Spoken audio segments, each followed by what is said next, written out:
We told mediators that we will release few foreigners in the coming days, in line with our position that we announced earlier about our unwillingness to keep them, or to continue to keep them in Gaza.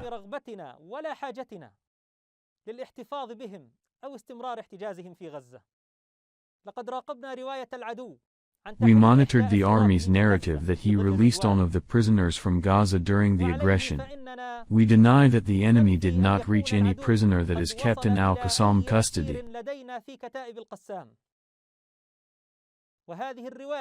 If this narration was true, it happened with individuals who captured prisoners for the enemy.